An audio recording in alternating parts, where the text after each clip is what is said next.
America విమాన ప్రమాదంలో కౌతాళం వాసి దుర్మరణం పాలయ్యాడు. మృతుడు టీడీపీ నేత సుబ్రహ్మణ్యం రాజు కుమారుడు దాట్ల సాయి కార్తిక్ వర్మ. ఈ ఘటనతో స్థానికంగా విషాద ఛాయలు అలుముకున్నాయి. ఈ ప్రమాదంలో మొత్తం 12 మంది మృతి చెందారు. కార్తిక్ మృతికి తెలుగు సంఘాల దిగ్భ్రాంతి వ్యక్తం చేశాయి. సోషల్ మీడియాలో తెలుగు సంఘాల నాయకులు నివాళులర్పించారు.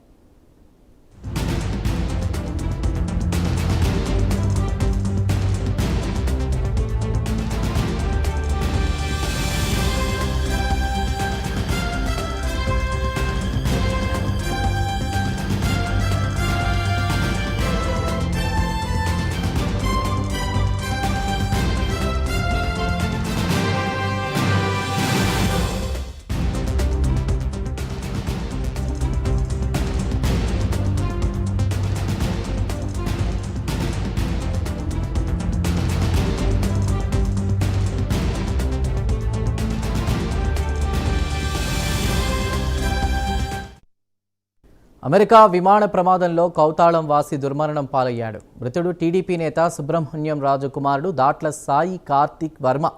ఈ ఘటనతో స్థానికంగా విషాద ఛాయలు అలుముకున్నాయి. ఈ ప్రమాదంలో మొత్తం 12 మంది మృతి చెందారు. కార్తిక్ మృతికి తెలుగు సంఘాలు దిగ్భ్రాంతి వ్యక్తం చేశాయి.